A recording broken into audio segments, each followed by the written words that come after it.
Yeah, what's up? Hey, I'm working on a double barrel barbecue pit, and I'm not doing a video on it because I've done videos on them not too long ago, and it's pretty much the same as one of the recent ones I done. But I was gonna do a video showing how I framed the door of it, put the lip around the door on it, because I was asked how I do it and by a few people, and this is one of the ways I do it, and I was just gonna show you how I do. So I got one door on, and I'm fixing to do the other one. This is the framing around the door, and it's a bit of a problem because you know you have the ridges in there, and I've done them before where the lip just sits on the inside and just leave that right there open, but I think it looks better like this.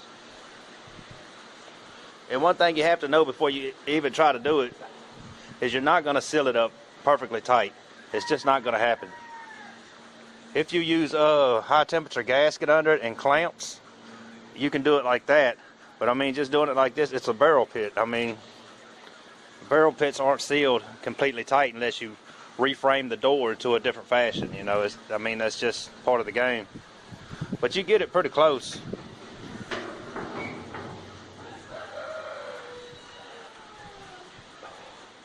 So anyway, I'm gonna show you how I do that. And you see, as soon as you tack it on a barrel, I mean, as soon as you tack it, it's coming through it. Barrels are thin, so every time you tack or weld to it, it's gonna come through. And every time you weld anything to it, something's gonna move on it. I mean, it's just how barrels are. So anyway, I have the door over here. Here's the door. And I already have the paint knocked off where it's going to weld. I hadn't done it to the sides yet. But this right here is what I use. And people think it's strange. This is a tie-down strap. It's galvanized, so you have to be careful with that. You don't want to breathe a lot of that mess while it's burning or getting welded to. But this is what I use. You can get the roll of it at Home Depot. Probably Lowe's too. I get it at Home Depot. It runs you about 13 bucks for a roll of it. And what we're going to do is cut it to length. I cut it a little bit long on the ends because I'm going to leave a ½ inch over. It's 1 1/4 inches wide. I'm going to put 3/4 of it onto there and a ½ inch hanging over the edge of the lip of it. So we'll get to doing that, and I'm going to cut this part off.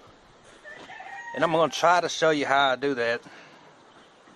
I'm going to clamp it down. I'm going to use the bottom of the door as a guideline for bending around these. I'm going to clamp it down, and then I'm going to heat it. When I get to that ridge, I'm going to heat it up with the torch and use vice grips to squeeze it down on there. And then use vice grips to squeeze down on this side while that side's still clamped. That way it'll fold around that ridge. And then you have to come down and do the same thing down here. But while you're doing that, make sure you're using the bottom right here, the bottom lip of your door, as a guide. Because this stuff it'll get all messed up on you. It'll go up and down and this and that. So make sure you use the bottom of that as a guide. And that should get everything bent. So I'm going to bend this one around and see what it looks like.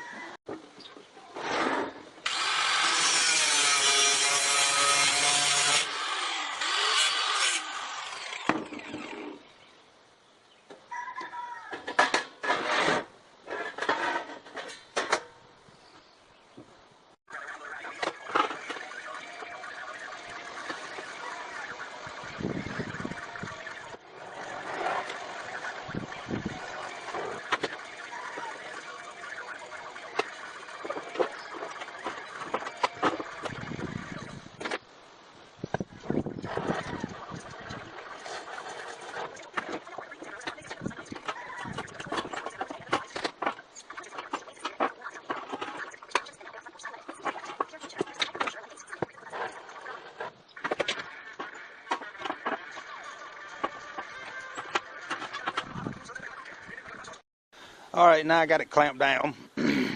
I use the bottom right there as a guide, like I said, to try to keep it straight. And it's probably still going to be just a little bit crooked, I'm sure. I let it cool down there for a second. Yeah, I can already see I'm going to have to try to twist that side back. I let it cool for a second. You can put some water on it if you want to help cool it off. Then we'll pull the clamps off. Put you a bunch of marks coming up from your lip, 3/4 up, all the way across it. That's just another guide because you're going to tack it right there. Got it. I had already marked one end at a 1/2 inch. That way I know that's where I'm going to tack that one down. And the other end will be a little bit long. I have to cut it off, but I cut it a little long just to make sure that I have enough width on it.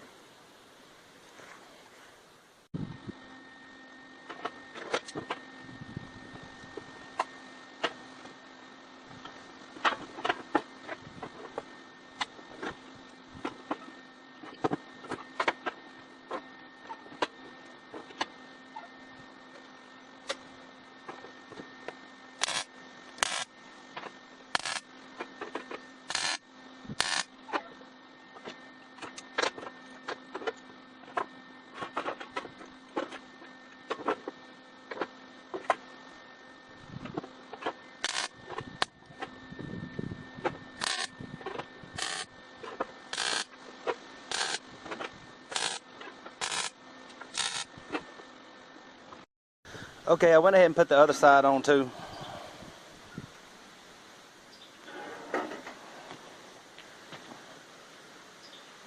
And you can see from the back side where it hangs off about a 1/2 inch.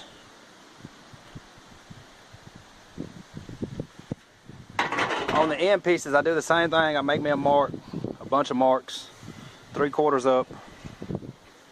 And I get my measurement with a wraparound, just because it'll form around the thing. If you have a paper tape, or if you have that, it'd be best. A paper tape will do it. It's kind of hard to bend a tape measure around it to get your measurement. But when I do it, I try to round it as best I can to the shape of the lid. Because if you leave it flat, then it's going to try to pull the lid some. This thing is a 20, I think it's 20 gauge, and the barrel is 22 gauge.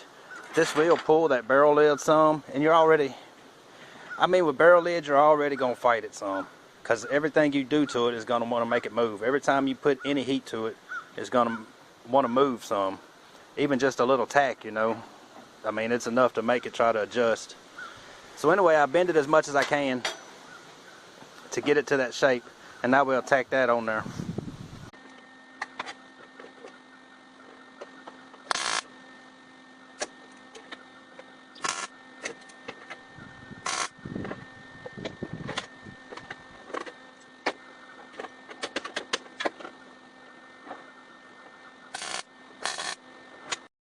Alright, I went ahead and got the other lip on, and after I do that, and I mean, if something's messed up, you can kind of adjust it a little bit. It's real easy to bend, because like I say, it is just a barrel lid, and it's real easy to maneuver. Sometimes it's hard to get it back into the position you want it, you know.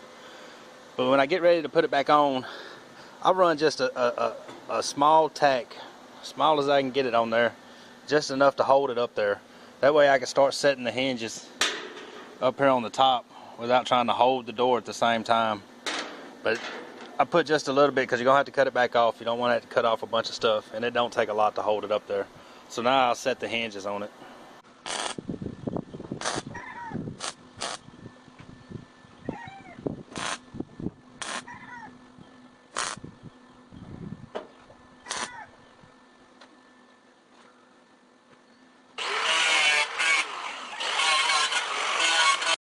Alright, so that's pretty much how I set them. I mean, about the best I can explain it anyway on the video. I went ahead and put the mounts for the handles on this one, and the door stops back there.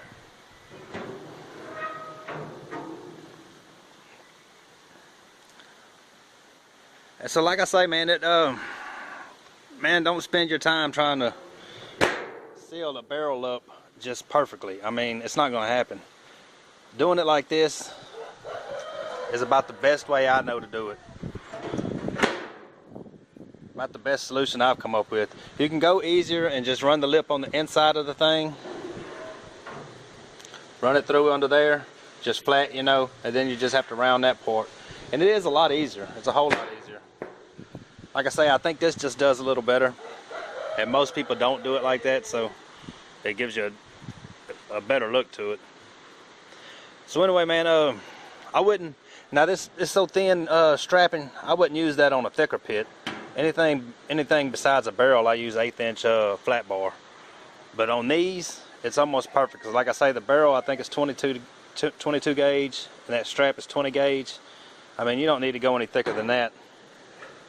Not for a barrel. So anyway, man, I hope that helps somebody. I've been asked about it a few times. I hope that helps somebody. On a lot of stuff too, like these handle things, I just tack them. Sometimes I go all the way down. But when you run a weld all the way down it's gonna make something move. I promise you, it's gonna make something move. Just like when you put these when I put the brackets on, every time, I don't know if you can see it, but it warps it. I mean, it's just gonna happen when you put the hinges on. It's gonna warp it right there. Barrels are tedious, man. Everybody thinks they're so easy, but they're tedious. So anyway, like I say, I hope that helped somebody. Maybe it did, hopefully. So that'll do it on this one. If y'all like these type of videos, please like and subscribe. We'll see you on the next one.